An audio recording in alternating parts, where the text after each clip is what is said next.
नमस्कार साथियों, मैं हूं डॉक्टर योगेश कुमार सूटवाल, आपका ज्योग्राफी का एजुकेटर, भूगोल का यहाँ पे एजुकेटर। यहाँ पे एक इंपॉर्टेंट टॉपिक के साथ में मैं हाजिर हूं, जो कि आपका दिसंबर 2024 का नेट जेआरएफ का जो एग्जाम है उसको टारगेट करते हुए अपन यहाँ पे डिस्कस करने वाले हैं। और जो अपना विषय है आज का वो है कि दिसंबर 2024 जो सेशन होने वाला है, ठीक है, आसार तो उसके कम लग रहे हैं, हो सकता है थोड़ा सा डिले वो सेशन हो जाए, जनवरी तक एग्जाम जाए, लेकिन उसको कहा जाएगा दिसंबर 2024 वाला ही सेशन। तो उसकी रणनीति के बारे में अपन बात करने वाले हैं, जो उसकी स्ट्रेटजी बनने वाली है उसकी अपन बात करने वाले हैं। किसी भी विषय के मैं यहाँ पे कॉमन बात करने वाला हूं, मैं ज्योग्राफी का एजुकेटर, लेकिन यहाँ पे अपन कॉमन किसी भी विषय का कोई स्टूडेंट है उसकी अपन बात करने वाले हैं कि किसी भी नए स्टूडेंट को तैयारी करनी है उसके लिए भी, जो मास्टर्स कर रहे हैं उनके लिए भी, जो पास आउट हो गए उनके लिए भी। तो क्या रणनीति यहाँ पे अपनाई जाए? देखो, अभी अक्टूबर यहाँ पे चल रहा है, दीपावली का यहाँ पे सीजन आने वाला है, उसके बाद में नवंबर, दिसंबर, जनवरी, तो लगभग आपके पास लगभग 100 दिन का अपन समय माने, 100 डेज का या फिर 100 दिन का समय माने तो उसके हिसाब से क्या बेस्ट स्ट्रेटजी हो सकती है। ये स्ट्रेटजी मैं यहाँ पे 10 बिंदुओं के साथ में समझाऊंगा, अलग अलग पॉइंट्स रहेंगे उसमें, सभी चीजें यहाँ पे कवर अपन करते रहेंगे। तो इस सेशन को आप सभी लोग शेयर जरूर कर दें और लाइक भी कर दें, ताकि सभी यूजीसी के जो यहाँ पे विद्यार्थी हैं जो एग्जाम देने वाले हैं उनको सभी को यहाँ पे फायदा हो जाए। तो शुरुआत में सबसे पहले अपन देखें तो ये मेरा ब्रीफ में बायोडेटा है, इंट्रोडक्शन है, ठीक है। मैं ज्योग्राफी का एजुकेटर हूं, यहाँ पे जेआरएफ अड्डा के प्लेटफॉर्म पर। मैंने अपना जो ग्रेजुएशन है वो नॉटिकल साइंस से किया हुआ है, मुंबई यूनिवर्सिटी से।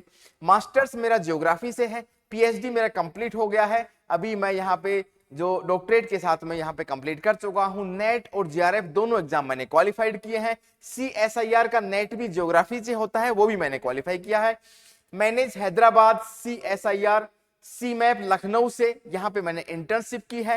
एक यूनिवर्सिटी के साथ में मैं जुड़ा हुआ हूँ, 2 से ज्यादा वर्षों का मुझे अनुभव है और लगभग 8 से 9 वर्ष मुझे यहाँ पे ऑनलाइन और ऑफलाइन टीचिंग में हो चुके हैं। यहाँ पे एक अच्छी सूचना ये है, इंफॉर्मेशन है कि पेपर 1 आपका और पेपर 2 ज्योग्राफी का हो गया। ये दोनों के दोनों जो पेपर हैं दिसंबर 2024 को टारगेट करते हुए ऑलरेडी स्टार्ट हो चुके हैं, अपना शुरुआत अपन कर चुके हैं इनको, और ये सभी इसकी विशेषताएं हैं, ठीक है।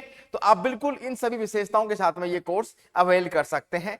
इतने सारे सिलेक्शंस ये आप देख सकते हैं, सभी लोगों का लगभग 500 से ज्यादा सिलेक्शंस ऑलरेडी जेआरएफ अड्डा की टीम ने दे दिए हैं। अभी दिसंबर 2024 को अगर टारगेट कर रहे हैं तो वहां पे हमने एक थोड़ा सा टफ टारगेट 1000 से ज्यादा सिलेक्शंस का रखा हुआ है, ठीक है। सॉरी। अब जून 2024 का जो यहाँ पे रिजल्ट आया है, सभी लोगों ने यहाँ पे देखा है, तो जेआरएफ अड्डा ने वहां पे अपने झंडे गाड़े हैं, सभी को यहाँ पे पता है। इंफॉर्मेशन आप लोगों के पास पहुंच भी चुकी होगी, लेकिन यहाँ पे इसी एग्जाम से संबंधित अपने यहाँ पे जेआरएफ अड्डा ने स्कॉलरशिप का यहाँ पे अनाउंसमेंट किया है, ठीक है। जिन लोगों के 200 से ज्यादा मार्क्स यहाँ पे बन रहे हैं किसी किसी के सब्जेक्ट में, क्योंकि परसेंटेज यहाँ पे काफी हाई गया है, ठीक है, सभी सब्जेक्ट का। तो अगर किसी के 200 से ज्यादा मार्क्स हैं और वो सेलेक्ट नहीं हुआ है तो उसको 50% का यहाँ पे स्कॉलरशिप मिलने वाली है, ठीक है। जिन लोगों ने 190 से ज्यादा यहाँ पे स्कोर किया है उन लोगों को यहाँ पे 30% की स्कॉलरशिप मिलने वाली है।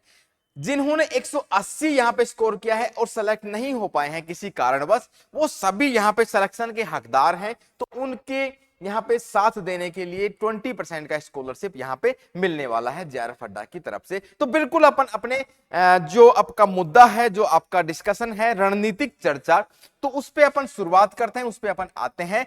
किसको टारगेट करते हुए? यूजीसी नेट दिसंबर 2024 को, दिसंबर का जो एग्जाम का सेशन अपना होने वाला है, तो उसको मैं 10 बिंदुओं से यहां से समझाऊंगा। तो पहला बिंदु यहां पे ये है कि देखो, आसान से है, सबको ये एक कॉमन सी बातें हैं, सबको ये चीजें पता है, लेकिन उन पे एक्ट करने की बारी आती है तो अपन यहाँ पे थोड़ा सा ढिलाई या लापरवाही बरत देते हैं, ठीक है। तो यहाँ पे सबसे पहला बिंदु ये है कि सिलेबस पर विशेष ध्यान यहाँ पे देना है। कोई भी विषय का आपका सिलेबस हो, कोई भी विषय, ज्योग्राफी मान लो कि मेरा विषय है, अब कोई भी विषय की अपन बात करें तो उसमें का जो सिलेबस है वो आपके आंखों के सामने हमेशा, जब तक सिलेक्शन नहीं हो जाता तब तक आपकी आंखों के सामने होना चाहिए। आप पढ़ते हैं लाइब्रेरी में या फिर घर पे तो अपने टेबल के सामने उसको लगाना बहुत ज्यादा जरूरी है, क्योंकि वो आपको रास्ता दिखाएगा कि कितना अपने को पढ़ना है और कितना छोड़ना है। मैं भूगोल विषय की बात करूं, हिस्ट्री की बात करूं, पॉलिटी की बात करूं, अथाह भंडार है। इस सब्जेक्ट का कोई यहां पे सीमा है क्या, कोई लिमिटेशंस है क्या, बताइए ना। तो इनके कोई यहां पे लिमिटेशंस नहीं है, बड़े सब्जेक्ट हैं। तो सिलेबस आपको क्या बताएगा, कितना आपको पढ़ना है। समझ में आ रही बात। तो ये पहला बिंदु है, अति महत्वपूर्ण है, सिलेबस से आपको आउट नहीं जाना है, पहला बिंदु, ठीक है। दूसरी बात मैं बोलने वाला हूं समय प्रबंधन पे, टाइम मैनेजमेंट बहुत बड़ा यहां पे रोल प्ले करेगा, ठीक है। वो बात ये है कि देखो अभी आपके पास 100 दिनों का या फिर 110 दिनों का समय है, ठीक है, बहुत ज्यादा भी नहीं है तो बहुत कम भी नहीं है, ठीक है। उसके अपने को 2 पेपर पढ़ने हैं, पेपर 1 भी पढ़ना है और आपका पेपर 2 भी पढ़ना है। पेपर 2 आपका कोई भी हो सकता है, माना कि यहाँ पे सब्जेक्ट मैंने एग्जाम्पल के लिए लिया ज्योग्राफी, ठीक है, और पेपर आप 1 आपका कॉमन रहेगा।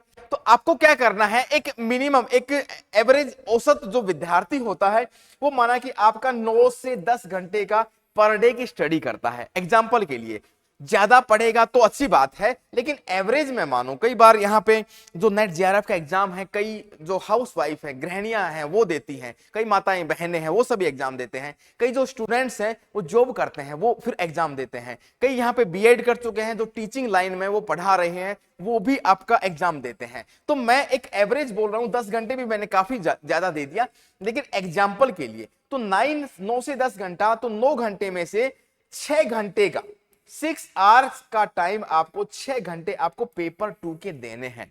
एग्जाम्पल बता रहा हूं मैं, ठीक है। और 3 घंटे आपको किसका देना है, पेपर 1 का। इसलिए मैं इसलिए बोल रहा हूं कि पेपर में भी टोटल कितने क्वेश्चन आते हैं, वह 150। 150 में से 50 क्वेश्चन होते हैं आपके पेपर 1 के और 100 क्वेश्चन होते हैं किसके, पेपर 2 के। देखा जाए तो इसका 2 गुना वेटेज है, तो इसको दुगना टाइम देना भी मांगता है, जरूरी है। समझ रहे हैं बात को। तो यहां पे आपको 6 घंटे देने ही देने होंगे, ठीक है। इसको टाइम यहां पे 3 घंटे देना जरूरी है, कभी भी मिस नहीं हो, डेली बेसिस पे। ये बहुत बड़ा नोट है कि डेली बेसिस पे आपको क्या करना होगा, 3 घंटे का समय डेली देना होगा। ये नहीं कि मैंने पेपर 1 पहले कर लिया फिर बाद में मैं पेपर 1 पढ़ूंगा या फिर पढ़ूंगी, ये गलती से भी नहीं करना है। समझ में आ रही बात। क्योंकि जैसे मैं खुद का एक्सपीरियंस बताऊं तो मेरा मैथ्स का बैकग्राउंड था, साइंस का बैकग्राउंड था, तो मैथ्स रीजनिंग वाला पोर्शन अच्छा था। ज्योग्राफी की बात करें तो पीडी वाला, हायर एजुकेशन वाला, ये पोर्शन अच्छे थे, और तो इसलिए काफी चीजें सुधार हो गई वहां पे। समझ में आ रही बात। तो पेपर 1 मेरा बहुत शुरुआत से अच्छा था, यहाँ पे 35 36 मार्क्स भी मैं लेके आता था। तो दोनों पेपर को यहाँ पे इस रेशियो में टाइम देना है। इसको 6 घंटे देना क्यों जरूरी है आप समझते हैं, क्योंकि इसका लेंथ ज्यादा है और वेटेज भी ज्यादा है, दुगना वेटेज है। समझ रहे हैं। 2 बिंदु अपने यहां पे क्लियर हुए हैं। तीसरा बिंदु यह है कि मॉक टेस्ट या फिर प्रैक्टिस टेस्ट आपको जिस दिन से शुरुआत करने वाले हैं उसी दिन से आपको मॉक टेस्ट देने हैं। मॉक टेस्ट का मतलब ये नहीं हुआ कि 1.5 घंटा, मतलब कि 150 क्वेश्चंस अपने को लेने हैं, 3 घंटा आपको बैठना है लैपटॉप पे या फिर कंप्यूटर पे, नहीं जी नहीं। ये फुल लेंथ के टेस्ट हो गए, पूरा सिलेबस का टेस्ट हो गया। लेकिन मैं बोल रहा हूं किसी भी एक यूनिट का आपने ले लिया, 10 क्वेश्चंस ले लिए, ठीक है, पीवाईक्यूज आपने ले लिए, तो मॉक टेस्ट का मतलब यहां पे कई बार आप जेआरएफ अड्डा पे भी देखेंगे कि यहां पे यूनिट वाइज, मतलब जो यूनिट है आपका, माना कि कोई भी एक सब्जेक्ट की यूनिट है, 10 यूनिट होती है, उसमें से उसका अकेले का टेस्ट दे दिया आपने, प्रैक्टिस टेस्ट दे दिया 20 क्वेश्चंस का। तो इसका मतलब ये हुआ कि questions end of the day अपने को आखिरी में एग्जाम में करना क्या है, क्वेश्चंस तो सोल्व करने हैं। समझ में आ रही बात। तो आपको यहां पे क्वेश्चन सोल्व करने हैं, प्रैक्टिस करनी है। जो सिलेबस आपने पढ़ा, जो चीजें आपने स्टडी किया है, उसका प्रैक्टिस करना बहुत जरूरी है। और पहले दिन से ही जिस दिन से आप तैयारी शुरू करेंगे उसी दिन से आपको कम क्वेश्चंस लगाएं। एक दिन में 10 हुए हैं, नेक्स्ट डे आप 12 कर सकते हैं, 15 कर सकते हैं, लेकिन डेली आपको 20 30 40 क्वेश्चंस अटेम्प्ट करना बहुत जरूरी है, क्योंकि उसमें दिमाग लगेगा और क्वेश्चन सोल्व करने की कैपेबिलिटी, आपकी जो क्षमता है वो आपको पता लगेगी खुद की। टाइम भी देखना पड़ेगा कितना टाइम लग रहा है। चौथा पॉइंट यहां पे बहुत इंपॉर्टेंट है, रिवाइज पुनरीक्षण करना। ठीक है, जो आपने टॉपिक पढ़ लिया है, स्टडी कर लिया है, तो उसको रिवाइज करना टाइम टाइम पे बहुत जरूरी है। देखो, कोई भी कॉम्पिटिटिव एग्जाम होता है आपका, जो आपका कंपटीशन के एग्जाम देते हैं, कोई भी एग्जाम ले लो, नेट जेआरएफ का है, सिविल सर्विसेज का है, टीचिंग का है, या फिर आपका अध्यापक से संबंधित कोई भी एग्जाम है, उसमें जो चीजें पूछी जाएंगी वो फैक्ट बेस्ड तो होंगी ही होंगी, कंसेप्ट भी होगा, लेकिन वो सभी चीजें अपनी मेमोरी में होनी चाहिए, याद होनी चाहिए, हथियार अपने को पता होना चाहिए, तभी तो अपन लड़ाई कर पाएंगे एग्जाम वाले दिन। तो उसको रिवीजन करना कंटिन्यूअसली बहुत जरूरी है। उसका एक आसान तरीका ये कर सकते हैं कि हर संडे को, जो आपका रविवार है, उस संडे को आप क्या कर सकते हैं, कोई भी एक यूनिट पकड़ी अपन ने, कोई भी एक यूनिट, 10 यूनिट होती है टोटल, उसमें से कोई एक यूनिट आपने पकड़ी और उस पूरी यूनिट का आपने यहां पे रिवाइज कर दिया। ठीक है, हर संडे को आप रिवीजन करें, पूरा सप्ताह जो आपने पढ़ा है उसको हर संडे को आपको रिवाइज करना होगा, बहुत इंपॉर्टेंट है। अगर रिवाइज आपके आखिरी दिनों में आप करने वाले हो तो बहुत बड़ी यहां पे मिस्टेक करने वाले हो। समझ रहे हैं बात को? तो ये बहुत, चौथा पॉइंट बहुत इंपॉर्टेंट है। पांचवा पॉइंट भी बहुत ज्यादा इंपॉर्टेंट है। सभी पॉइंट, तो 10 पॉइंट मैंने लिए हैं। स्व नोट्स का मतलब ये हुआ कि सेल्फ नोट्स, जो आपके नोट्स हैं सेल्फ, खुद के बनाए हुए। लघु नोट्स का मतलब हुआ शॉर्ट में, ठीक है, वो छोटे छोटे। कई बार क्या करते हैं अपन, कोई भी किसी भी विषय का, माना कि ज्योग्राफी का मैं बोलूं तो जो मेजर ट्राइब्स हैं, पूरी दुनिया की मुख्य मुख्य जो जनजातियां हैं, उनको मैंने आधा पेज में लिख लिया। ठीक है, वहां से क्वेश्चन हर बार आता है। कौन कौन सी धाराएं हैं, ठंडी धाराएं हैं या फिर गर्म धाराएं हैं, उनको अपन ने नोट डाउन कर लिया शॉर्ट में। खुद के नोट्स बनाना, अरे बुक्स में तो आपके 10 यूनिट की, आपकी 10 से 15 इतनी मोटी बुक्स का भंडार लग जाएगा। क्या आप रिवाइज कर पाएंगे एग्जाम टाइम में? कभी, ऐसा कभी नहीं होता है। मैं खुद के एक्सपीरियंस से भी, और यहाँ पे कॉमन फिनोमिना है, सबको पता है ये चीज कि अपन एग्जाम टाइम में, परीक्षा वाले दिनों में बिल्कुल भी रिवाइज उन बुक्स को उठा नहीं पाते हैं, कि क्योंकि कंफ्यूजन होता है। और शॉर्ट नोट्स का मतलब ये हुआ कि छोटे छोटे नोट्स आप बना सकते हैं जो रिवाइज करने में आपको आसानी रहेगी। समझ में आ रही बात? तो खुद के नोट्स बनाएं, खुद के नोट्स आप बनाएंगे तो उससे आपका दिमाग भी चलेगा, आपकी मेमोरी भी बढ़ेगी, वो चीजें आपको याद रहेंगी। एक बार रीड आउट किया, दूसरी बार नोट्स बना लिया। समझ में आ रही बात? तो 5 बिंदु अपन ने यहां पे डिस्कस किए हैं। आगे बढ़ते हैं। छठा पॉइंट यहां पे ये है कि पेपर, प्रत्येक यूनिट को कवर करना है, पेपर 1 की भी और पेपर 2 की भी। 10 यूनिट आपकी पेपर 1 की है और लगभग 10 ही यूनिट आपकी, हर सब्जेक्ट में 10 यूनिट होती हैं पेपर 2 की। कोई भी, जैसे ज्योग्राफी की मैं बोलूं 10 यूनिट, तो कोई भी यूनिट छोड़ना नहीं है। कुछ लोग बोलते हैं ये यूनिट इग्नोर कर दो क्योंकि इतने मार्क्स 100% तो लाने नहीं है। देखो, ये एक गलत स्ट्रेटजी है, ये रणनीति बिल्कुल गलत है। इसलिए मैं बोल रहा हूं कि कई बार जो यूनिट आपने छोड़ी है ना, उससे कोई ऐसा एक आसान सा सवाल आ गया, सरल सा एक सवाल आ गया आसान सा, और वो आप कर नहीं पाए। कई बार ऐसा होता है कि जो आपकी सबसे स्ट्रॉन्ग, मजबूत जो यूनिट है, उसमें थोड़ा सा टफ क्वेश्चन आ गया तो वो भी आपसे नहीं होता है। कई बार ऐसा होता है, ठीक है। तो इसलिए कोई भी यूनिट छोड़ने की गलती नहीं करें, कम से कम उसको थोरोली एक बार दिमाग से, अपनी आंखों के सामने से गुजार जरूर ले। कभी भी गलती नहीं करनी है, सभी यूनिट को कवर करना है, सभी टॉपिक भी कवर करना है। समझ में आ रही बात?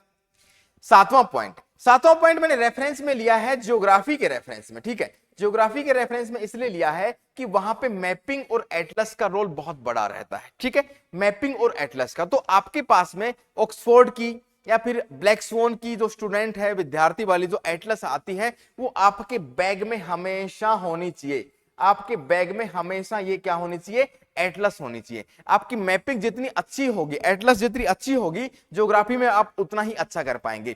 मैं दूसरी बात बता रहा हूं, जैसे पॉलिटिकल साइंस की मैं बोलूं, राजनीतिक विज्ञान की मैं बोलूं, तो वहां पे जो एक्ट वाली, जो बेयर एक्ट है, समझ रहे होंगे सभी लोग, जो पॉलिटिकल साइंस के जो बेयर एक्ट है, वो एक्ट आपके पास होना चाहिए, क्योंकि ये चीज आपको याद रखनी है, रिमाइंड करनी पड़ेगी।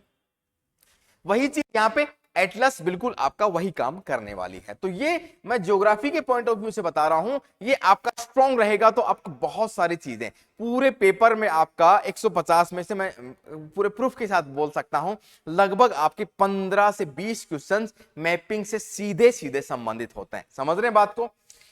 8वां बिंदु है आपका महत्वपूर्ण टॉपिक पर ध्यान दे। हाँ देखो, ये स्पेसिफिक स्पेशलाइजेशन है। ठीक है, स्पेशलाइजेशन है कि स्पेशल मतलब ये हुआ इसका कि कुछ टॉपिक ऐसे होंगे पेपर 1 में भी और पेपर 2 में भी, कि उनसे सवाल हमेशा हर एग्जाम में आता है।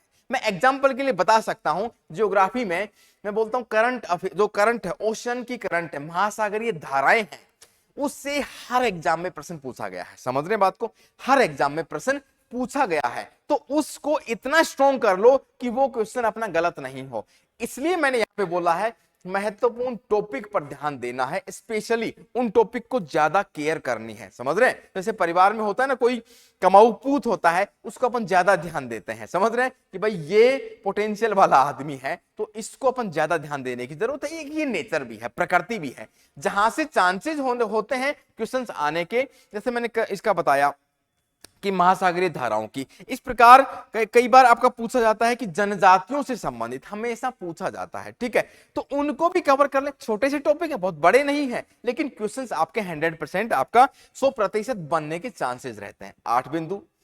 9वां बिंदु ये हुआ कि बहुत ज्यादा यहां पे महत्वपूर्ण इसलिए है, पिछले सालों के प्रश्न है, जो PYQs हैं, प्रीवियस ईयर के जो क्वेश्चन हैं, जो पिछले सालों में आए हैं पेपर में, उनको तो सभी के प्रश्नों को घोट के पी जाना है। घोट के पीना मतलब उनमें गलती नहीं करनी है, क्योंकि कई बार ऐसा होता है कि जो एग्जामिनर पेपर बनाने वाला होता है, उन्हीं का रेफरेंस लेके आपका पेपर बनाता है, तो उनको कभी नहीं छोड़ना। उससे आपको प्रैक्टिस भी पता लगेगी कि कैसे प्रश्न आते हैं। जो लोग नई शुरुआत कर रहे हैं, उनके लिए मैं विशेष तौर पे बता दूं कि शुरुआत डेली आपके PYQs हर यूनिट के आपको डेली देखने चाहिए, हर दिन 2-2, 5-5 आपको, और उनका सॉल्यूशन देखना चाहिए। समझ में आ रही बात? पिछली बार यहाँ पे इग्निशन बैच नाम से JRF हटाने चलाया था, PYQs के 10 सालों के पेपर्स विद सॉल्यूशन करवाए थे YouTube पे और आपका जो एप्लीकेशन पे। ठीक है, तो ये चीज बहुत ही ज्यादा यहाँ पे महत्व रखती है। 10वां पॉइंट मैंने यहाँ पे इसलिए ऐड किया है कि कुछ विषय ऐसे होते हैं, जैसे भूगोल भी है,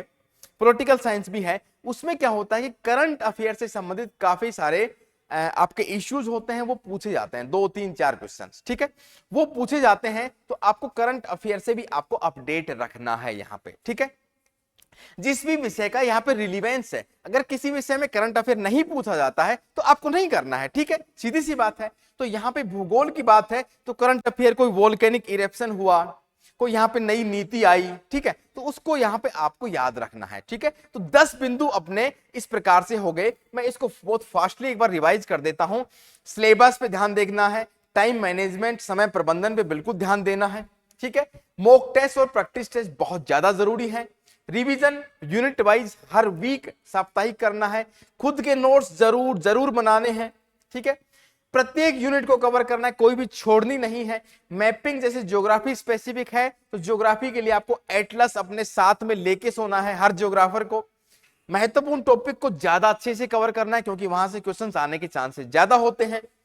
8, 9वां और 10वां बिंदु ये है कि पिछले सालों के प्रश्न है PYQs वो करने ही करने हैं, और लास्ट में आपका करंट अफेयर भी आपको देखना है। तो आखिर में मैं यहाँ पे कुछ चंद लाइनों के साथ में शिव मंगल सिंह सुमन है, एक प्रख्यात कवि हैं, उनकी यहाँ लाइनों से यहाँ पे समाप्ति करना चाहूंगा। दिसंबर 2024 को अपन टारगेट कर रहे हैं, तो उसके लिए जो लोगों ने यहाँ पे जून का एग्जाम दिया है, कुछ निराशा में है कि भाई यहाँ पे सिलेक्शन नहीं हुआ, तो उन सभी लोगों के लिए जो नई शुरुआत कर रहे हैं, उनके लिए भी कि लहरों के स्वर में कुछ बोलो। जो लहरें हैं, आपकी समुद्र की लहरें हैं, उनसे आपको लड़ना है, उनकी इस भाषा में ही बात करनी है अपने को। इस अंधड़ में साहस तोलो। जो तूफान आया हुआ है आपकी जिंदगी में, किसी भी प्रकार का चैलेंज आया हुआ है, वो भी तो अंधड़ है, उसको उससे उस अंधड़ में आपका जो साहस है, उसको वहां पे तोलना है, अपने को दिखाना है बराबर। कभी कभी मिलता जीवन में तूफानों का प्यार, और तूफान चैलेंज हर किसी की लाइफ में नहीं आते हैं। जो लोग कर सकते हैं, भगवान उन्हीं को ही यहाँ पे चैलेंज दिखाता है, और यहाँ पे उसके सामने चुनौतियां भी आती हैं कि कभी कभी मिलता जीवन में तूफानों का प्यार। तूफानों का प्यार उन्हीं लोगों को मिलता है जो उनसे अच्छे से लड़ सकते हैं। तूफानों की ओर घुमा दो नाविक निज पतवार। नाविक होता है आपका जो नाव है उसको ढोने वाला, और निज का मतलब खुद का, पतवार का मतलब ये होता है आपकी नाव को। तो नाविक आप भी, आप जो UGC नेट दिसंबर 2024 को टारगेट कर रहे हैं, अपना जो नाव है उसको टारगेट करके उस चैलेंज में, चैलेंज कैसा है, 100 दिन में करना है, 100 दिनों में करना है, बड़ा अंधड़ क्या है? आपका सिलेबस है बड़ा, आपका सिलेबस है बड़ा, अंधड़ है, और सभी को ये मौका नहीं मिलता है। यूजीसी नेट कौन दे पाते हैं? सभी लोग नहीं दे पाते, कई लोगों को मौका भी नहीं मिलता क्योंकि इतनी बिजीनेस रहती है। तो आप उस रास्ते में अपनी पतवार को लगा दो और यहां पे सफलता मिलना बिल्कुल आपके साथ में है। ठीक है, तो जेआरएफ अड्डा बिल्कुल आप लोगों के साथ में है दिन रात। इन्हीं शब्दों के साथ में मैं यहाँ पे समाप्ति करना चाहता हूं। सभी लोग यहाँ पे टारगेट कर लें दिसंबर 2024 को, निराशा को बिल्कुल त्याग दें, कोई जरूरत ही नहीं है। सभी पेपर, आपका पेपर 1 और पेपर 2 को टारगेट करें। और ज्योग्राफी के लिए मैं आपके लिए बहुत सारी चीजें यहाँ पे लेके आने वाला हूं। मैं बहुत सारी चीजें, जैसे कि यहाँ पे पीवाईक्यूज की जो पिछले सालों के प्रश्न है उसकी सीरीज में मैं लेके आने वाला हूं। मैपिंग से संबंधित बहुत सारे मैं यहाँ पे जो एटलस है उसका सीरीज में लेके आने वाला हूं। पेपर 1 से संबंधित में मैं बहुत सारे वीडियोज यहाँ पे दिसंबर 2024 को यहाँ पे लेके आने वाला हूं। ठीक है, तो जो भी लोग यहाँ पे, उनके लिए एक इंफॉर्मेशन और दे दूं कि यहाँ पे जो स्कॉलरशिप टेस्ट, जो यहाँ पे स्कॉलरशिप अनाउंस की गई है जेआरएफ अड्डा के लिए, आप उसका मौका उठाएं और तैयारी में जुट जाएं। बिल्कुल भी 1 मिनट भी यहाँ पे देर करने की जरूरत नहीं है। तो इस सेशन को आप जरूर लाइक करें और शेयर भी कर दें। Thank you so much. जय हिंद, जय भारत।